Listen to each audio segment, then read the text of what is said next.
As you mentioned, the children should not be taught yoga or the inner science when they are kids. So when do we actually start the process of thinking pure and not letting the impure thoughts into you? Where did you get this pure thought and impure thought business? Not me.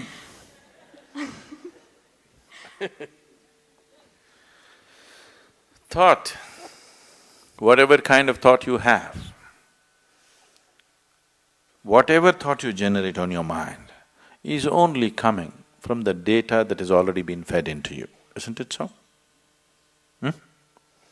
You can use it, permutations and combinations of it and produce million varieties, but essentially thought is coming from the data that has already been fed into you.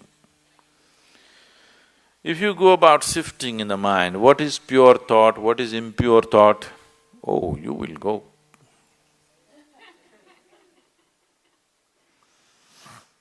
And if you're trying to curb the impure thought and produce pure thought, you've finished. All the things that these so-called religions told people are sins, they have become the full-time activity of human mind. If they had just left them alone, everybody according to his inclination would have gone where he has to go. Now it's not like that, it's painted in everybody's mind because they said, this is a sin, do not think about it. Endlessly they're thinking about it. They're not even as free as dogs and cats are, human beings. Simply because somebody put this idea that there's something pure and impure. Whatever impure things you learnt at the age of 25, I do not know. I have not come in touch with anything impure in the world yet. I don't know where you came in touch with all these impure things in 25 years.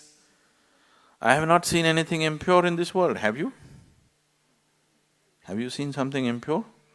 I have not seen anything impure in this world. There are different kinds of people with different kinds of problems and limitations and nonsense. I don't think it's impure. Process of purification.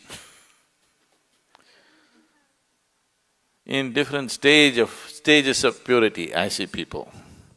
And first of all, this idea of pure and impure is a very sick idea.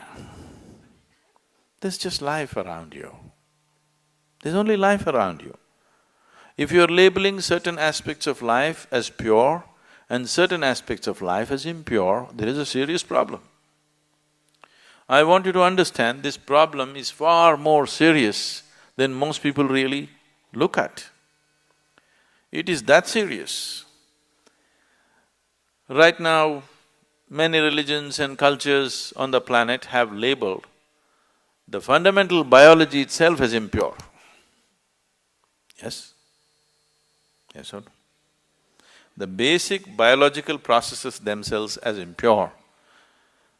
Sexuality is impure, a woman's menstrual cycles are impure.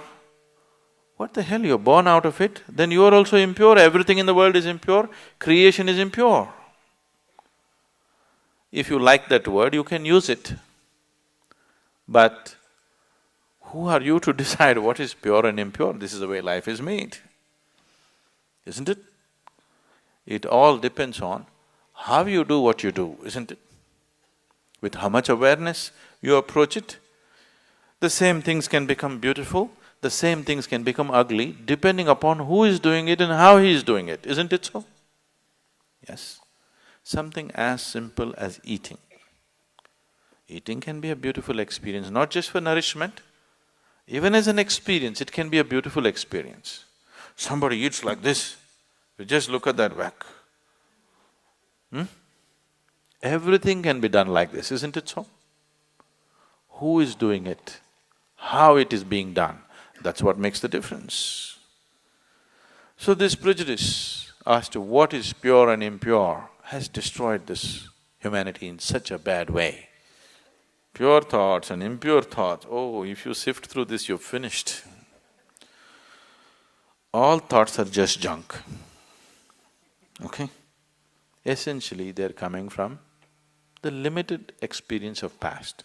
These thoughts are useful for your survival process. You picked up some amount of information, you want to survive in the world, this information is useful. If you're looking at life itself, these thoughts are meaningless. What happened yesterday actually has nothing to do with what's happening right now in this moment, isn't it so?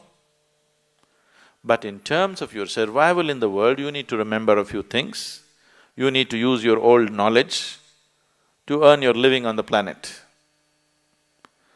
But in that, don't brand something as pure and impure. This can completely freak your life out. There's nothing pure, there's nothing impure. Life is just the way it is. It's for you to make it wonderful or make it ugly. Every aspect of your life. Yes? Every aspect of your life. You can either make it beautiful or you can make it ugly. If you're aware, you will make it beautiful. If you're doing things compulsively, you will make it ugly. Anything in your life, if you do it compulsively, it becomes ugly, isn't it so? If you do it consciously, it can be made beautiful, everything. From the smallest thing to the biggest thing, everything can be made beautiful if you do it consciously.